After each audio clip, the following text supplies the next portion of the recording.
하나님의 말씀을 같이 읽겠습니다. 요한복음 3장 16절 한 절만 읽겠습니다. 요한복음 3장 16절 함께 읽겠습니다. 하나님이 세상을 이처럼 사랑하사 독생자를 주셨으니 이는 그를 믿는 자마다 멸망하지 않고 영생을 얻게 하려 하심이라. 아멘. 기도합니다. 살아계신 하나님, 오늘 말씀을 마음을 열고 믿음으로 받아서 다 구원받고 멸망하는 사람 한 사람도 없게 도와주옵소서. 말씀을 받을 때 감사함으로 받고 믿음으로 받고 아멘으로 받게 도와주옵소서. 예수님의 이름으로 기도했습니다. 아멘. 오늘은 복음의 본질에 대해서 좀 말씀을 드리고자 합니다. 우리가 교회에 다니면서 이 복음의 핵심을 모르게 되면 교회에 아무리 오래 다녀도 구원은 없습니다. 교회 생활을, 교회 문화에는 익숙할지 모르지만 구원은 교회 다닌다고 받는 것이 아니고 복음의 본질, 핵심을 아는 데 있습니다. 모든 사람에게는 세 가지 소식이 있는데, 하나는 나쁜 소식이 있고, 또 하나는 비참한 소식이 있고, 또 하나는 좋은 소식이 있습니다. 어떤 사람에게는 해당되고 어떤 사람에게는 해당되지 않는 것이 아니고 모든 사람에게 이 세 가지 소식이 있습니다. 모든 사람에게 있어서 나쁜 소식이라는 것은 모든 사람이 죄로 인해서 하나님의 심판을 받아 영원한 지옥 형벌을 받는다는 겁니다. 이 사실은 내가 인정하지 않아도, 내가 이 사실을 외면하고 싶어도 피할 수가 없습니다. 비참한 소식은 무엇이냐? 죄로 인해서 멸망할 운명을 우리가 바꿀 수 있는 방법도 없고 길도 없고 능력도 인간에게는 전혀 없다는 겁니다. 나쁜 소식이라도 그것을 우리가 해결할 수 있으면 좋겠는데 해결할 방법과 길과 힘이 우리 인간에게는 전혀 없다는 거예요. 이게 비참한 소식입니다. 그럼 좋은 소식이라는 것은 이 죄로 멸망이 확정된 우리가 구원을 받고 지옥 형벌에서 벗어나 천국에서 영생할 수 있는 길을 하나님께서 열어놓아 주셨다는 겁니다. 아멘. 우리는 교회 다니면서 두 가지 질문에 대해서 확실하게 대답할 수 있어야만 합니다. 하나는 우리 모두가 언젠가 세상을 떠나게 되는데, 만일 오늘 밤에, 오늘 저녁에 세상을 떠난다고 할 때 천국에 들어갈 확신이 있느냐 하는 겁니다. 굉장히 중요한 문제입니다. 체면이나 나이나 세상 주위 이런 거 다 내려놓고, 그런 거 우리 내세울 만한 것들이 사실 못 되지만 다 내려놓고 내가 천국에 들어갈 수 있다고 자신 있게 말할 수 있어야 하는 겁니다. 또 하나는 내가 천국 문 앞에 섰을 때 하나님께서 우리에게 질문을 하시는 겁니다. 내가 너를 이 안으로 들여보내야 될 이유가 넌 무엇이라고 생각하느냐 질문을 했을 때에 우리가 대답할 수 있어야 합니다. 너 여기 왜 들어갈 수 있다고 생각하느냐? 교회 다녔기 때문에 안 되는 거예요. 확실하게 들어갈 수 있는 근거, 확실하게 들어갈 수 있는 이유를 하나님께 설명할 수 있어야 하는 것입니다. 이 두 가지 질문, 내가 오늘 밤에 세상을 떠나도 천국에 확실히 들어갈 수 있는가? 하나님께서 너 천국에 들어오겠다고 그러는데 들어오겠다는 그 이유가, 근거가 무엇이냐? 이 질문에 내가 명쾌하게 확실하게 대답하지 못한다면 우리가 지금까지 갖고 있는 믿음을 점검해 보아야 합니다. 이 질문에 대답하기 위해서는 사람은 어떤 존재이며 하나님은 누구시며 예수님은 어떤 분이시며 믿음이 무엇인지를 알아야만 하는 것입니다. 첫째로 인간이 무엇이냐, 인간은 어떤 존재인가 하는 겁니다. 수많은 철학자들이 인간은 이렇다, 인간의 실존에 대해서 뭐 이러쿵저러쿵 다 얘기하지만은 하나님은 인간을 죄인이라고 단정해서 말씀하십니다. 인간은 죄인이다. 예외가 없습니다. 로마서 3장 23절에 모든 사람이 죄를 범하였으므로 하나님의 영광에 이르지 못하더니 했고, 로마서 6장 23절에는 이 죄의 값은 사망이라고 했습니다. 사망이라는 것은 육체가 죽는 것을 말하는 것이 아니고 영혼이 멸망하는 것, 영혼이 지옥에 들어가는 것을 사망이라고 말합니다. 죄값은 영혼이 지옥에 들어가 살아야 된다. 내가 왜 죄인이냐 할지 모르지만은 우리가 생각하는 죄의 개념과 하나님이 생각하는 죄의 개념이 다르고 죄의 기준이 우리가 생각하는 것과 하나님이 생각하는 것이 다릅니다. 인간은 하나님과 함께 있어야 할 존재로 지음받았는데 그 본분을 이탈하는 겁니다. 본분을 떠나서 하나님을 떠나는 것, 이것이 죄의 시작이고 근본이고 뿌리입니다. 처음 지음받은 아담이 하나님을 떠난 후에 모든 사람들은 다 죄 가운데 놓였습니다. 그래서 죄인으로 태어나서 어머니 뱃속에서 딱 태어날 때 벌써 이미 죄인이에요.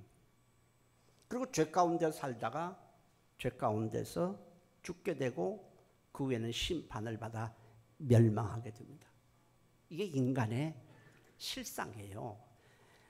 뭐 그 사람이 대통령 했다, 뭐 했다 이게 우리의 본질이 아니고, 돈을 얼마 벌었다, 얼마 출세했다, 이것이 인간의 본질이 아니고, 하나님은 인간은 한마디로 말씀했어요.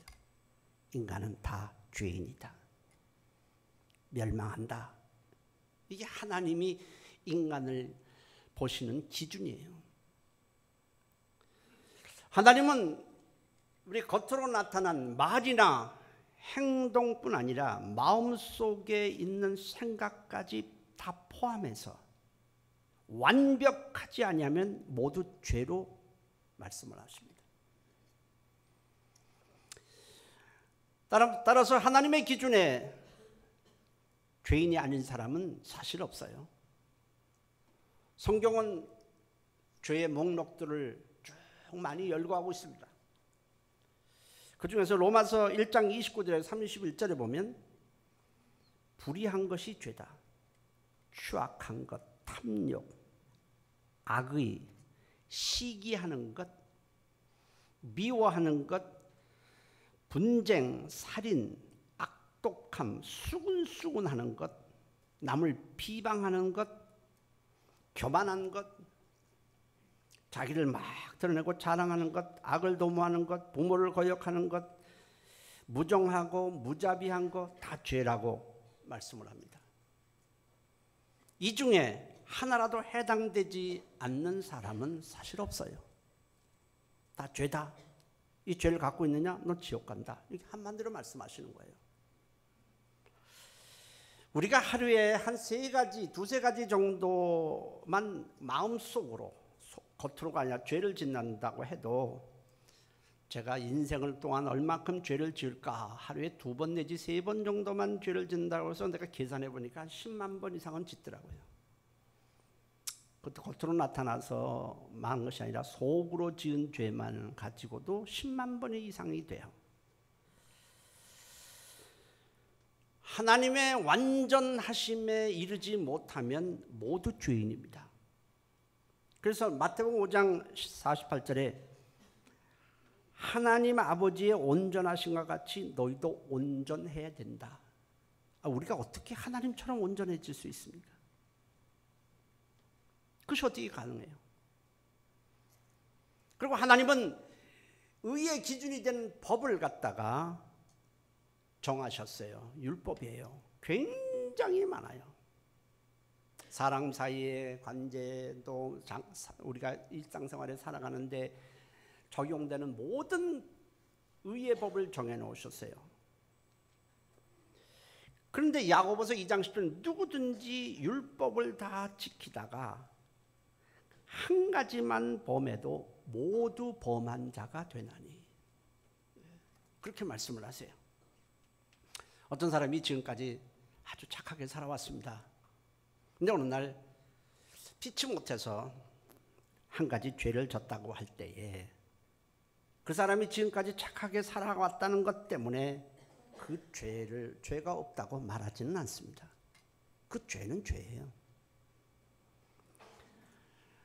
성경은 우리에게 말해요. 죄 없는 사람은 존재하지 않는다. 로마서 3장 10절에 의인은 없나니 하나도 없다. 우리가 태어나서 죄를 짓기 때문에 죄인이 아니고 죄인으로 태어났기 때문에 죄를 짓지 않을 수 없는 거예요. 우리는 본질이 죄인이에요. 하나님의 법인, 의의 법인 율법에 비추어 볼 때 하나님께서 이 사람은 의의 율법에, 유의 법에 비춰 보니까 이 사람은 참 의롭다, 이렇게 말할 사람이 이 세상에는 존재하지 않는다는 거예요. 로마서 3장 20절에 율법의 기준으로 볼 때 하나님 앞에 의롭다 하심을 받을 육체가 없다, 이렇게 말씀을 하셨어요. 그러니까 인간이란 게 뭐냐? 그 사람은 뭐 어느 가문에서 태어났고 어쩌고 뭐 돈도 많고 그 사람 뭐 이렇게 딱 많이 말을 하는데, 그 사람은 노벨상 받았대, 그 사람은 뭐 했대, 대통령 됐대. 근데 하나님은 딱 한 말씀 하세요. 인간은 죄인이다, 이렇게 말씀을 하세요.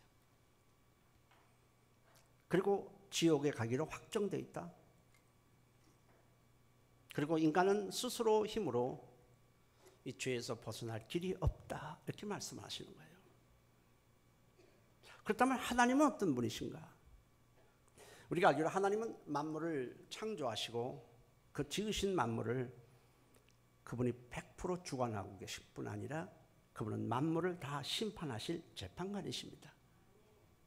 그런데 그 하나님의 성품은 크게 두 가지예요. 하나는 굉장히 사랑이 많으시고 자비로우시다 하는 겁니다. 그래서 성경은 그렇게 말씀하죠. 부모가 아비가 자식을 사랑한 같이 내가 너희를 사랑하지 않겠느냐. 참 부모는요, 자식의 허물을 잘도 덮어줘요. 계속해서 덮어주고, 별로 그렇게 남이 보면은 속만 지질이 썩이는 것 같은데도 부모는 자식을 사랑하고 감싸주고 뭘 그냥 자꾸 주려고 그러고 그럽니다. 이것은 다 하나님의 성품을 부여받았기 때문에 그렇습니다. 아비가 자식을 사랑같이 내가 너희를 사랑하지 않겠느냐 말씀을 하십니다. 하나님은 은혜로우시고 우리 죄를 용서해 주고 싶어 하시고 우리에 대한 사랑이 한이 없습니다. 그래서 요한일서 4장 8절에는 하나님에 대해서 하나님은 사랑이시다, 이렇게 말씀을 하셨어요. 그런데 하나님은 그렇게만 사랑이 많으시고 용서하고 싶어 하시고 은혜를 베푸시길 원하시고 무엇을 자꾸 주고 싶어 하시는데, 반면에 하나님은 의로우시다. 양면성이 있는 거예요. 의로우시다. 의로우시기 때문에 죄를 절대로 용납할 수가 없어요. 한편에서는 사랑이 많으시고 그걸 자꾸 용서해 주고 싶고 막 베풀길 원하는데, 한편으로는 의로우시기 때문에 죄와 불의와 악을 절대로 용납할 수가 없습니다. 어떤 재판관이 있는데 어떤 사람이 돈을 훔치다가 어떤 사람이 잡혀왔는데 판사가 보니까 너무 사정이 딱해요. 이 사람, 이런 사람까지 벌해서는 안 되겠다. 그래서 그냥 풀어준다면 그 재판관은 정의롭지 못합니다. 공의롭다고 할 수가 없어요. 그 사람은 그 사람의 딱한 사정 때문에 법을 어기는 판사가 되고 마는 것입니다. 사람도 그러하거늘 의로우신 재판관이신 하나님이 죄를 묵과할 수는 절대로 없습니다. 1930년대에 미국에 대공황이 불어닥쳤습니다. 많은 사람이 실직하고 굶어 죽는 사람이 생기고, 그런 상황에서 한 할머니가 빵을 훔친 죄로 끌려왔습니다. 그래서 판사가 묻습니다. 전에도 빵을 훔친 적이 있습니까? 할머니가 없습니다. 처음입니다. 판사가 다시 묻습니다. 왜 훔쳤습니까? 딸이 결혼했는데 사위가 실직해서 직장을 구하겠다며 집을 나갔는데 1년째 연락이 없습니다. 딸은 병 때문에 누워있고 손녀는 사흘째 지금 굶고 있습니다. 그러다가 진열장에 있는 빵을 보고 훔치게 되었습니다. 이 할머니가 그렇게 얘기하자 거기 방청객에 있던 모든 사람들이 그 할머니는 버려서는 안 되고 용서해 주어야 된다고 말합니다. 그러나 판사는 그 할머니에게 당신은 절도죄로 10달러의 벌금형에 처합니다. 판결을 내렸습니다. 그리고는 또 다른 판결을 내렸는데, 할머니가 이렇게 빵을 훔치게 된 것은 할머니 책임만은 아닙니다. 이 도시에 살고 있는 우리 모두가 할머니를 돕지 않고 방치한 죄가 있으니 여기 있는 여러분들에게 50센트씩의 벌금형을 내립니다. 그리고 이런 상황에서도 잘 먹고 잘 살고 있는 저에게도 책임을 물어 10달러의 벌금형을 내립니다. 그리고 자기가 모자를 벗어서 그 안에다가 자기 먼저 10달러를 담았습니다. 그리고 모자를 방청객을 돌렸습니다. 방청객들이 각각 50센트씩 벌금을 냈는데 다 거두었더니 총 57달러 50센트를 거두었습니다. 판사는 그 돈으로 그 할머니의 벌금인 10달러를 갚은 후 할머니가 나가면 다시 빵을 훔칠 수밖에 없으니 남은 돈을 이 할머니에게 드리겠습니다 라고 했습니다. 이런 명판결을 내린 사람은 뉴욕 시장을 3번씩이나 연임한 12년 동안 뉴욕 시장을 한 피오넬로 라가디아라는 판사입니다. 우리가 뉴욕에 가면 공항이 몇 개 있는데 그 중에 라가디아라는 공항이 있습니다. 그 공항은 이 판사의 이름을 따서 지었습니다. 아무리 자비로운 재판관이라도 죄에 대해서는 냉정하게 법을 따라서 심판할 수밖에 없습니다. 이것이 바로 공의입니다. 하나님은 자비로우시기 때문에 우리 죄를 용서하고 싶지만 의로우시기 때문에 우리 죄를 절대로 묵과할 수 없고 죄를 심판할 수밖에 없습니다. 그렇다면 우리는 어떻게 해야 됩니까? 하나님은 이 죄 문제를 우리를 멸망에서 건지시기 위해서 그의 아들 예수 그리스도를 이 땅에 보내신 것입니다. 그럼 예수님은 어떤 분이신가 하는 겁니다. 예수님은 참 하나님이시고 완전한 사람입니다. 하나님이 육신을 입고 이 땅에 사람으로 오신 분이 바로 예수님입니다. 요한복음 1장 1절에는 영원전부터 말씀이 계셨다. 이 말씀은 하나님과 늘 함께 계셨고 이 말씀은 곧 하나님이시다. 요한복음 1장 14절에는 그 말씀이 바로 육신이 되어서 우리 가운데 거하시게 되었다. 우리가 그의 영광을 보니 아버지의 독생자의 영광이요 은혜가 진리가 충만하더라 했습니다. 빌립보서 2장 6절에는 예수님은 본래 하나님의 본질이시다 이렇게 말씀을 합니다. 예수님은 우리와 똑같은 사람으로 이 땅에 오셨지만 그의 본질은 하나님이심이고 따라서 죄가 전혀 없으신 유일한 사람입니다. 예수님을 따라다녔던 12제자가 있었습니다. 그 중에 이 도마라는 제자는 예수님이 하나님의 아들이시라는 사실을 믿지 않았습니다. 예수님이 죽으시고 부활하셨을 때도 그 자리에 없었습니다. 다른 제자들이 그 예수님이 부활하셨다라고 우리가 다 봤다, 그분하고 얘기했다고 말을 전해도 도마는 믿지 않았습니다.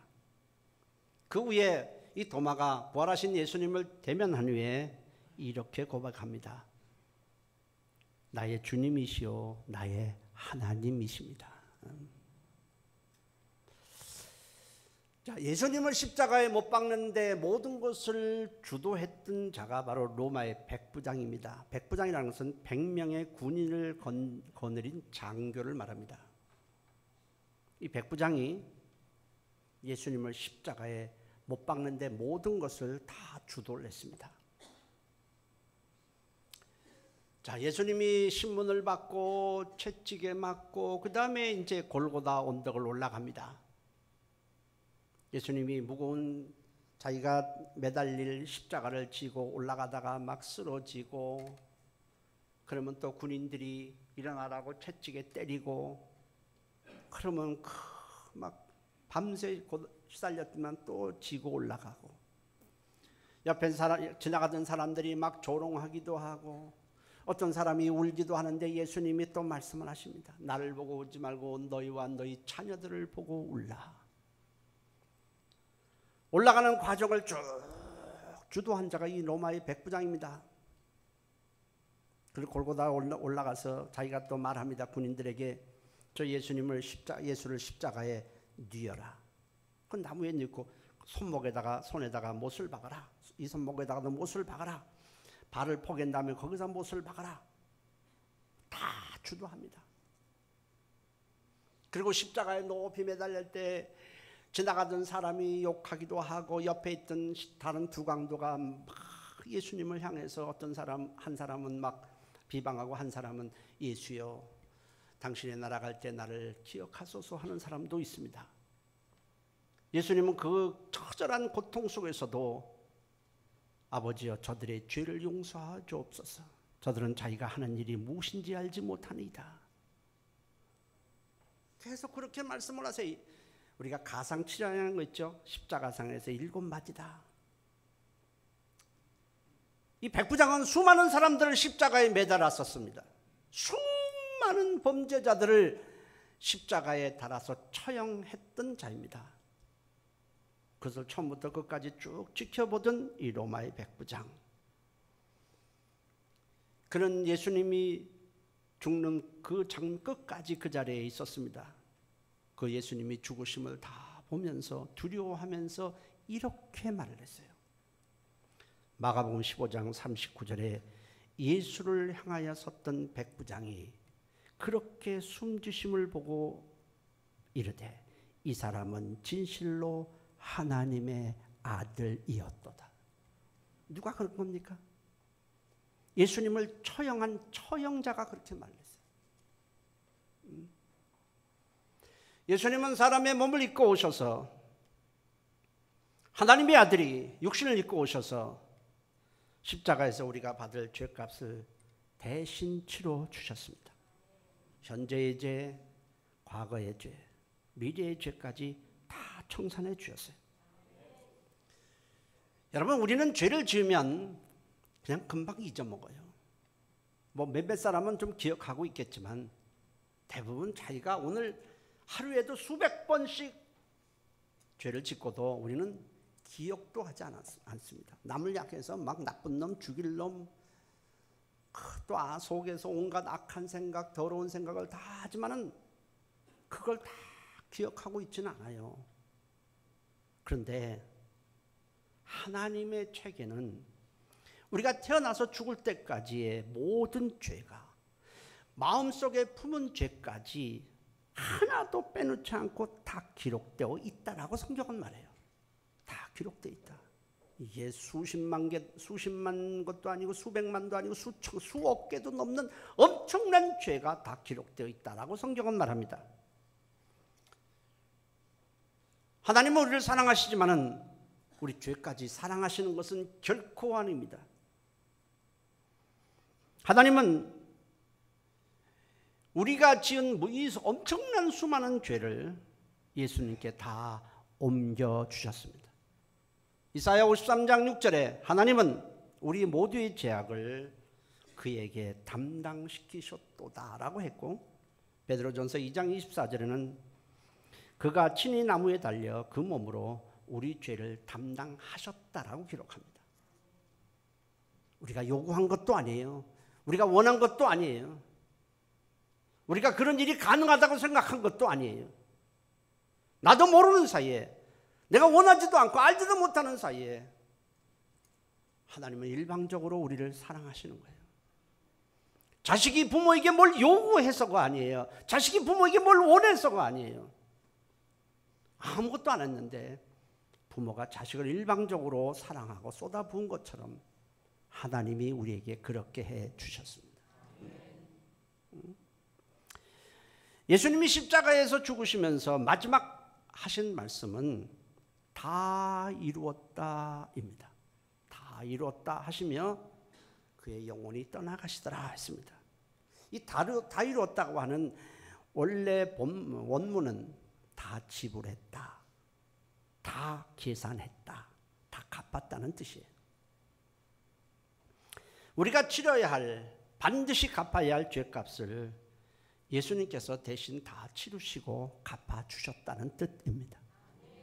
아이가 무엇을 잘못했는데 갚아줄 능력이 없으니까 부모가 갚아주듯이 하나님이 그렇게 해주셨다는 겁니다. 그래야 해서 하나님의 책에 기록된 그 엄청난 우리의 죄목들이 다 지워지게 된 겁니다. 이사야 1장 18절에는 너희의 죄가 주홍 같을지라도 눈과 같이 희어질 것이고 진홍같이 붉을지라도 양털같이 희게 되리라 했습니다. 예수님께서, 하나님의 아들이 나의 죄값을 십자가에서 다 치루어 주셨기 때문에 우리는 죄로 인한 저주나 죄로 인한 형벌은 영원히 받지 않게 된 것입니다. 우린 저주에서 해방되었고 심판에서 면제되었고 영원한 형벌에서 구원을 받았습니다. 십자가에서 죽으신 예수님은 부활하셔서 그 앞에 나오는 자들의 구주가 되주시고 천국에서 영생할 수 있는 부활의 생명을 우리에게 주시는 겁니다. 자, 그렇다면 믿음이란 건 무엇인가?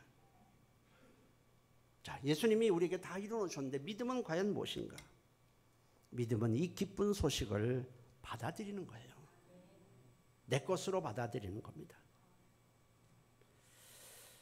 이 복음이 뭐겠습니까? 기쁜 소식이 뭐겠어요? 예수께서 나를 멸망에서 구원하시는 나의 구세주라는 거예요. 그게 복음이에요. 그게 최고의 기쁜 소식이에요. 그런데 복음이라고 하는 것은 기쁜 소식이란 뜻인데 사람들에게 이것이 기쁜 소식이 되지 않는 이유가 무엇일까?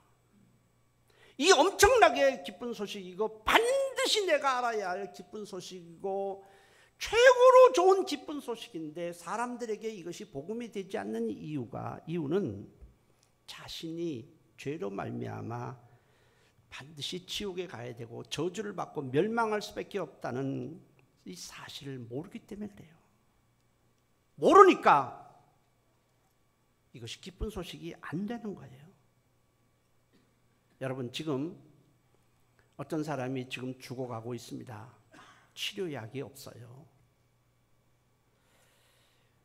그런데 어느 날 TV를 보다가 치료약이 발명이 되었다, 완치될 수 있는 약이 개발이 되었다라고 할 때 그 사람은 TV를 보다가 확 일어날 겁니다.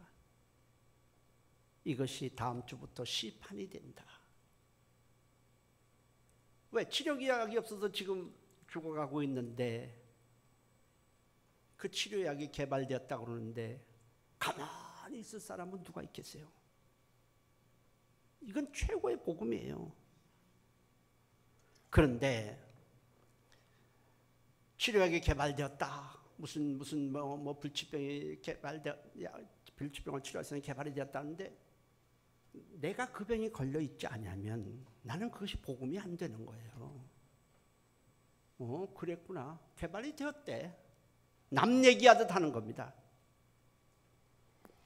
나와 직접적인 연관이 되지 않으면 복음은 아닌 거예요. 예수 그리스도는 나에게 복음이 될 수가 없는 거예요. 내가 모르니까, 내가 지금 어마어마한 지금 심각한 상태에 놓여 있다는 사실을 모르니까 예수께서 나에게 복음이 되지 않는 거예요. 나는 죄인이고 내가 아무리 이 세상에 태어나서 발버둥을 치고 몸부림을 쳐도 나는 멸망할 수밖에 없는 절망적인 존재이라는 사실이 알아지고 깨달아지고 믿어져야만 예수님이 나의 복음이 되는 거예요. 복음이 되는 거예요. 길거리에 있는 사람들한테 예수 믿으세요, 구원받는, 너나 믿어라 그러잖아요. 그 사람이 자기가 지옥 간다는 걸 한다면 그런 소리 안 할 겁니다. 절대로 그런 말을 하지 않을 거예요. 예수님이 십자가에서 행하신 일, 이 땅에 사람의 몸을 입고 오셔서 그가 행하신 일은 나를 위한 것입니다. 나의 미래를 결정짓는 사건이에요. 내 운명과 직결된 사건입니다.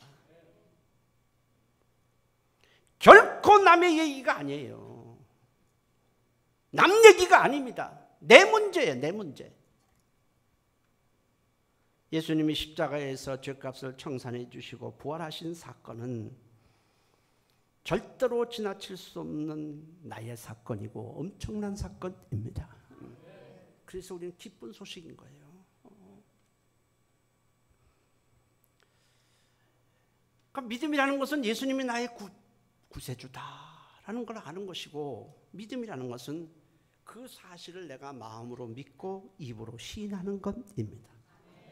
로마서 10장 10절에 사람이 이 예수님이 하신 일을 마음으로 믿어 의에 이르고 입으로 신하여 구원에 이르리라. 난 교회 다니면서 이런 거 가끔 물어보면 예수님 믿으세요? 나 다 마음으로 믿어 그래요. 근데 마음으로 믿는다고 하면서 입으로 시인하지 않는다면 이건 가짜 믿음이에요. 진짜 믿음이라고 하나님이 인정하지 않습니다. 인정하지 않는다는 거예요. 그렇지 않겠어요? 어떤 사람이 지금 막 죽어가는 사람한테 이거 치료약이야 그럴 때 이거 진짜요? 마음으로 믿어. 정신 나간 사람이죠. 고맙습니다. 감사합니다 하지 않겠어요? 어떻게 거기다 대고 마음으로 다 믿어? 가봐. 마음으로 믿어. 거짓말하지 마세요. 그런 일은 없어요. 지금 돈이 없어서 망하는데 돈을 갖다 주는데 여기 있습니다. 받으세요. 마음으로 믿어. 가봐. 그게 가능할까요? 가능하지 않습니다, 여러분.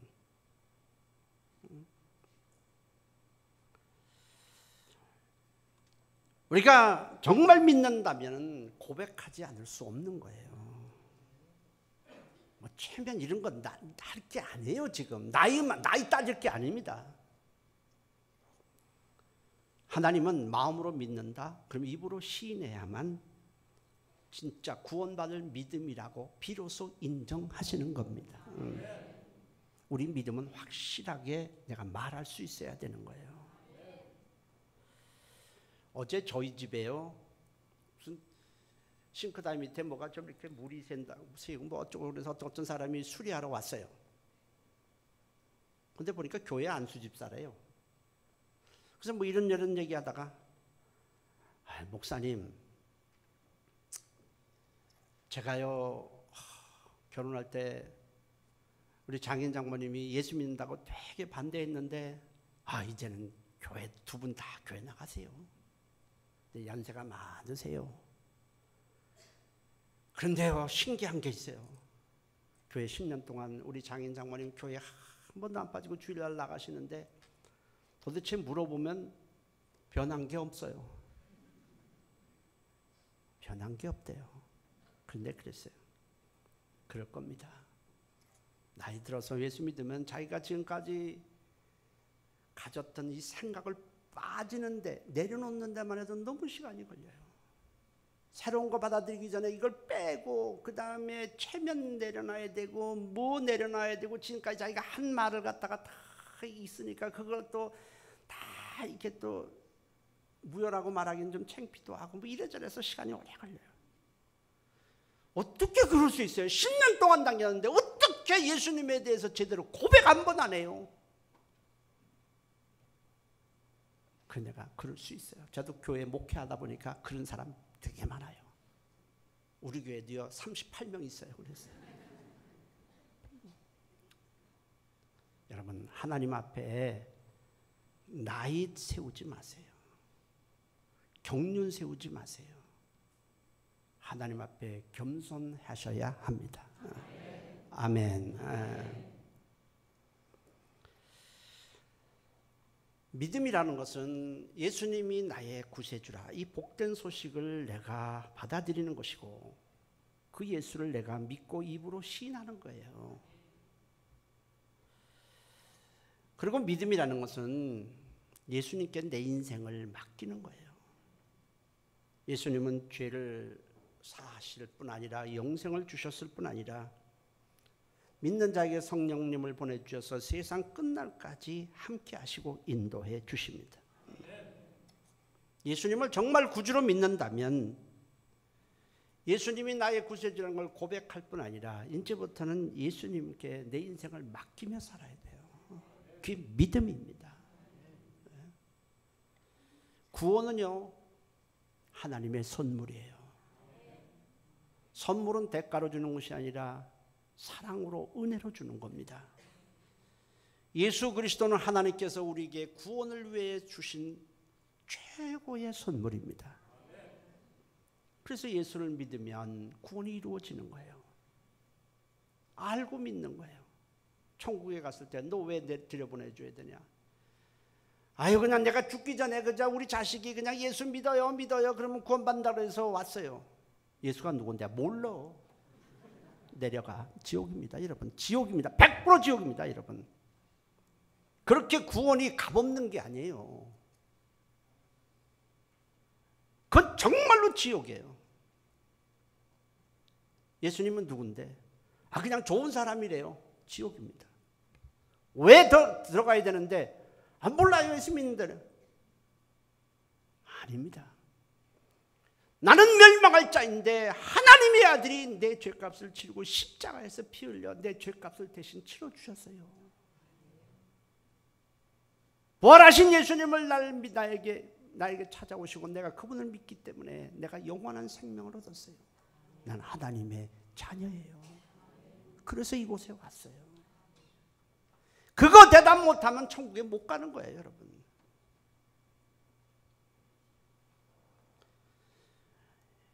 여러분, 믿음이라고 하는 것은 내가 여기에 지금 등을 키우기 위해서 스위치를 하나 올리는 거와 똑같아요.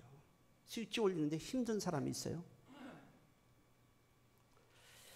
우리가 등을 켜기 위해서, 여기에 지금 등을 켜기 위해서 내가 모든 것을 해야 한다면 우리는 절대로 등을 켤 수가 없습니다. 자, 등을 켜기 위해서 내가 발전소부터 만들자. 내가 발전소 혼자 다 만들어.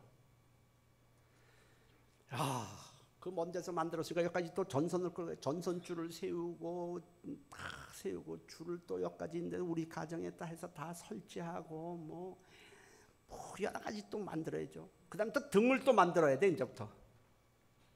그래서 등을 만들어서 여기다 다 올려놓고 나서 그렇게 한다면 그거 할 사람이 누가 있어요? 못해요. 내가 어떻게 그걸 다 합니까? 불가능하잖아요. 그런데 우리가 스위치를 하나 킬 때에 우리는 모든 것이 완비되었다는 사실을 믿고 키는 거예요. 딱 하나 키니까 그냥 불이 탁 들어왔어요. 이거 불이 그냥 들어온 겁니까? 이 불이 하나 들어오기 위해서 작업한 그것은 엄청나게 많습니다. 예수님이 우리에게 원하시는 것 그겁니다. 내가 널 위해서 구원에 대한 모든 것을 이뤄놓았다. 다 해놨다. 너는 스위치를 키듯이 나를 믿고 받아들여라. 아멘. 그러면 구원이 완성되는 것입니다. 내가 무엇을 해서 한다고 할 때는 이미 그 사람은 구원과는 전혀 상관이 없는 사람이에요. 착하게 살고 뭐 어쩌고 저쩌고 이렇게 말하는 순간에 그 사람은 하나님과 전혀 상관이 없는 사람이고 구원과는 상관이 없는 사람입니다.